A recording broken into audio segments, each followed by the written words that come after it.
There is a town in the Ozarks where the road signs stop making sense about 2 miles before you get there. The mile markers reset. The county designation on the pavement changes to a number that does not appear on any state map printed after 1961. And if you drive in at the wrong hour, the locals will not speak to you. They will not sell you gas. They will not rent you a room. They will point at the ridge to the west and wait for you to understand.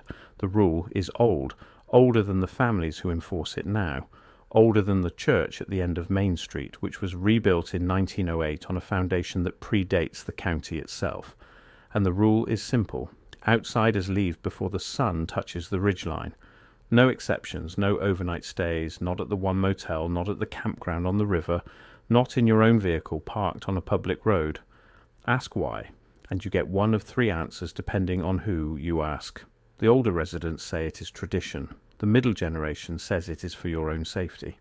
And the youngest, the ones who have never left, will not answer at all. They just look at the ridge. But there are documents. There is also a stretch of county records from 1889 to 1904 where the population of this town is listed as 0, even though the church rolls from the same period show over 400 baptisms. There is a federal survey from 1923 that marks the entire valley as unincorporated and recommends against settlement, citing what the surveyor called an unresolved condition of the land.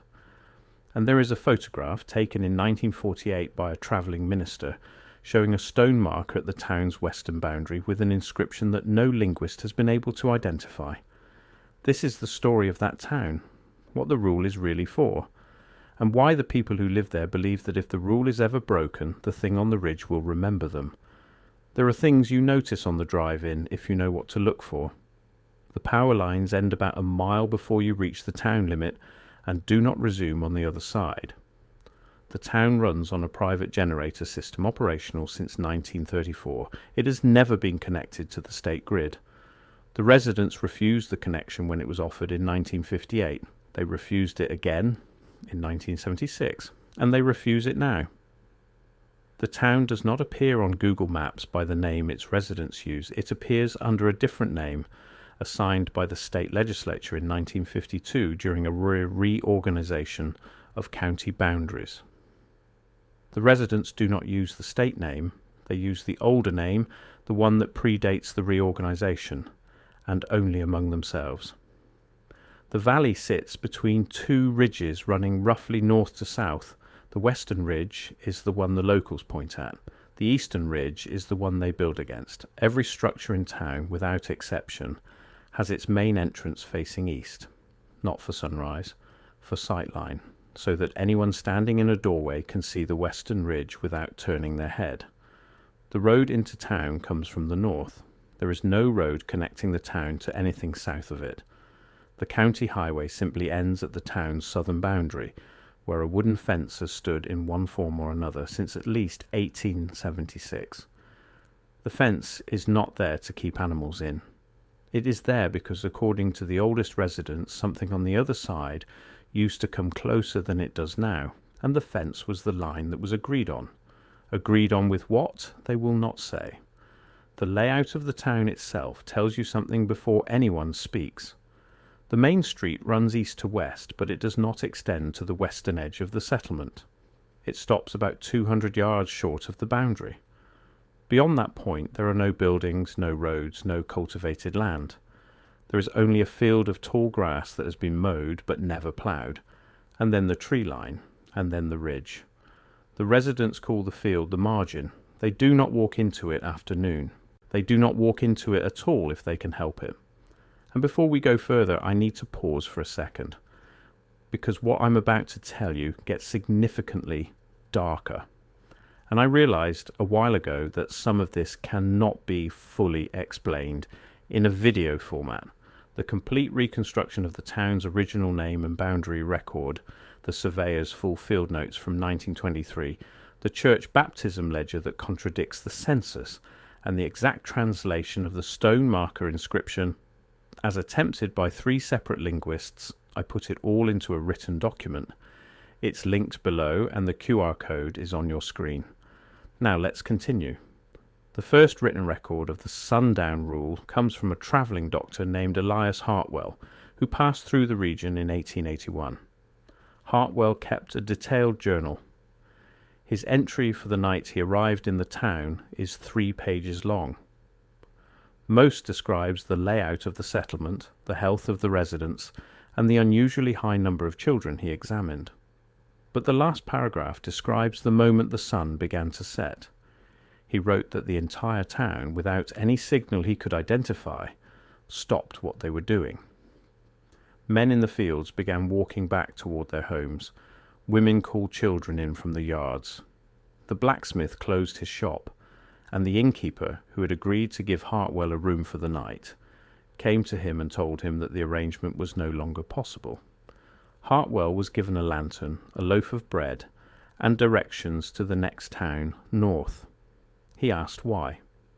The innkeeper's answer was this: "We do not keep outsiders past sundown because the ridge does not know your name, and what does not know your name cannot be asked to leave you alone." Hartwell came back in 1884. He wanted to interview the residents about a pattern he had noticed on his first visit. The children in this town, in disproportionate numbers, had a particular birthmark. It appeared on the back of the neck, just below the hairline, in the shape of a small irregular oval, roughly the size of a thumbnail. Hartwell had seen it on 11 of the 30 children he examined in 1881, a rate high enough that he suspected a hereditary condition. He was wrong. When he returned in 1884, he examined children in 3 of the surrounding towns as well.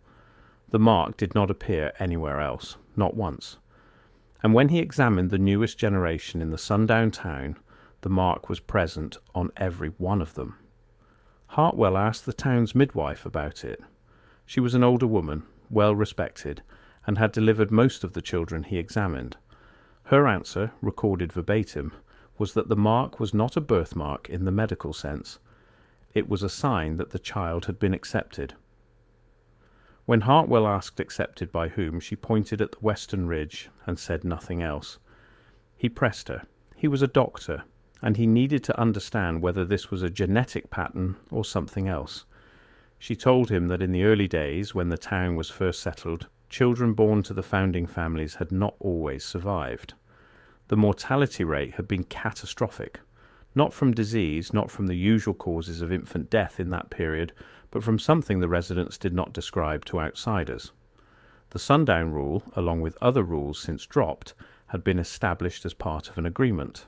After the agreement was made, the children began surviving, and the mark began appearing. Hartwell wrote in the margin, in a hand noticeably less controlled than the rest of the journal, that he did not believe the midwife was lying.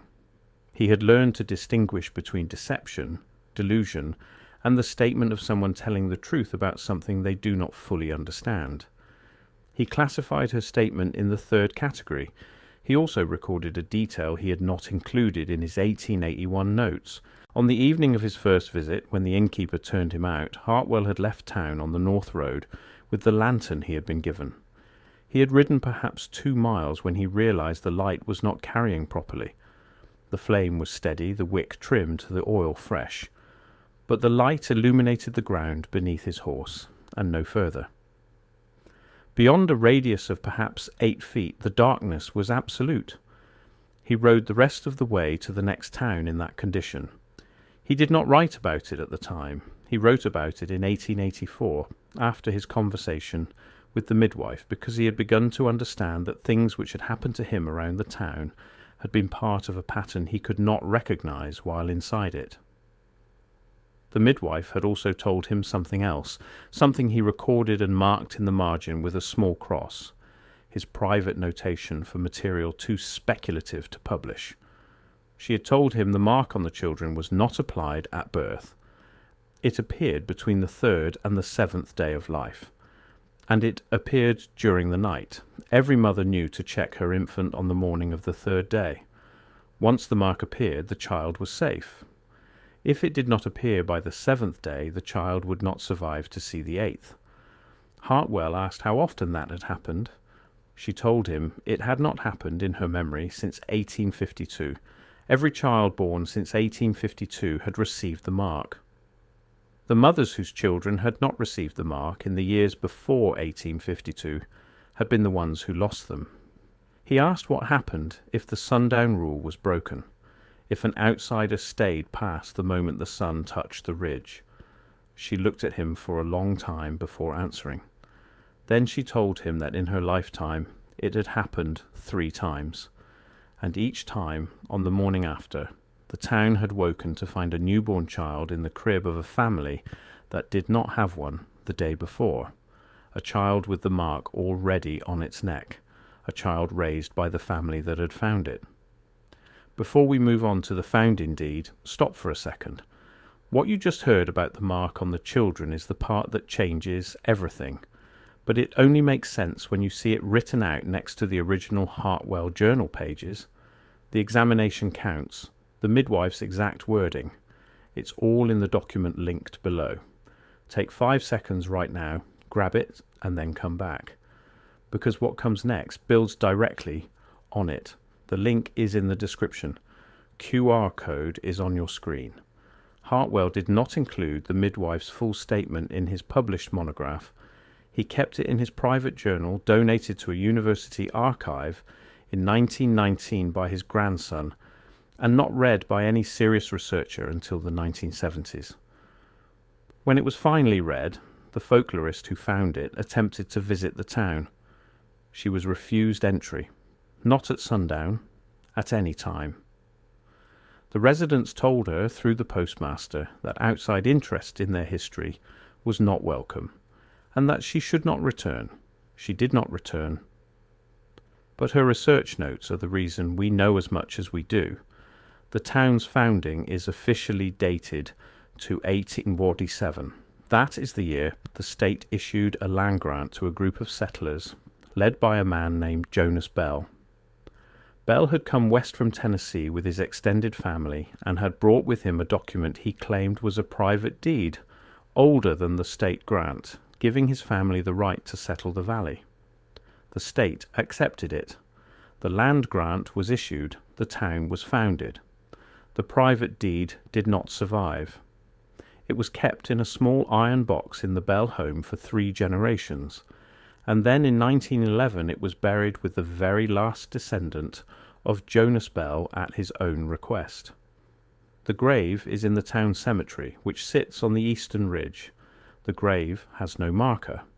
Whatever was in that deed is no longer accessible. What is accessible is a set of secondary sources, mostly letters and family Bibles, that describe the deed as signed by an authority older than the county, older than the state, older, in the words of one letter written by a Bell descendant in 1889, than the men who first came here. There is a passage in one of those letters worth quoting.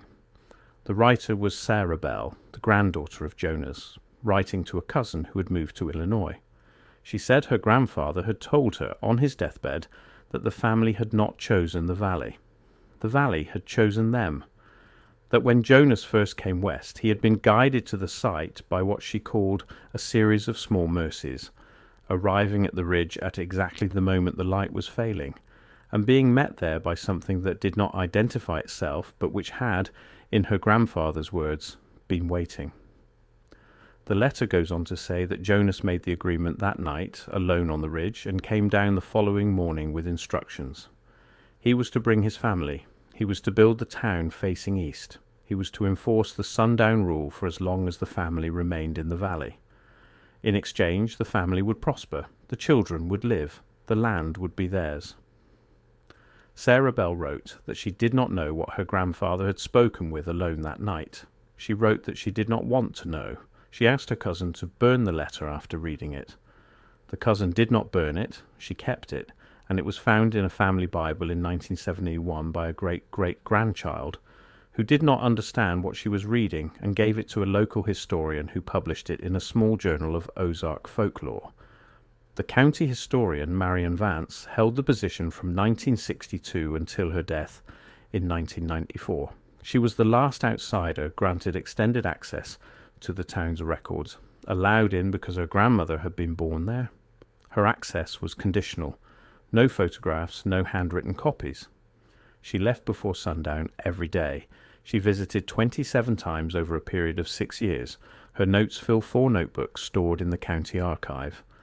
They describe what she called operational records, records of the rule being broken.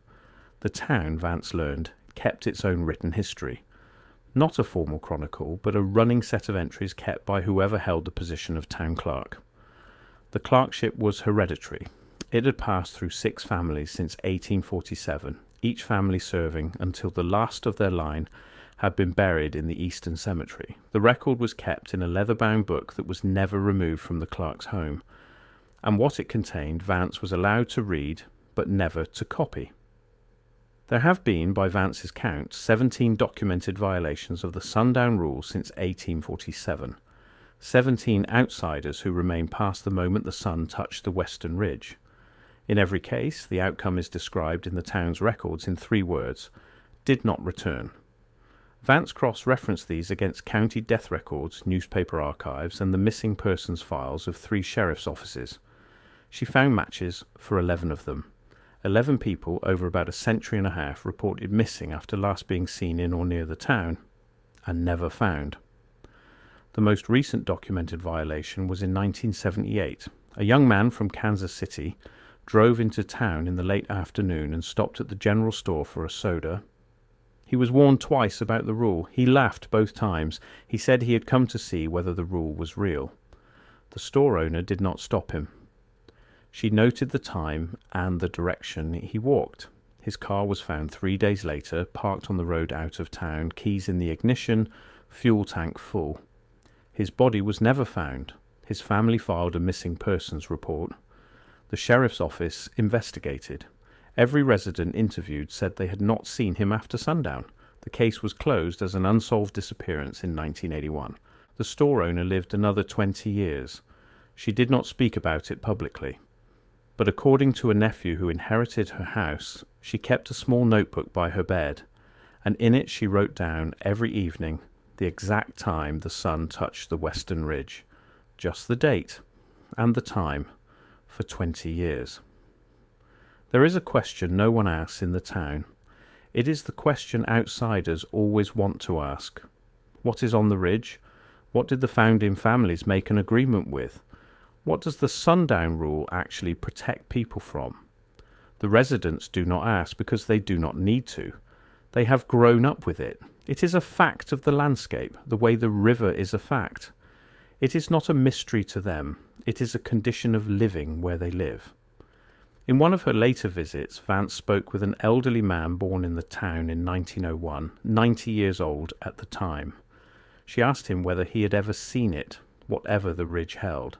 He told her he had not, that in his entire life no one he knew had seen it, that the Sundown Rule existed precisely so that no one would ever see it.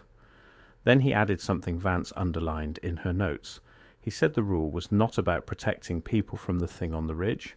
It was about protecting the thing on the ridge from being seen.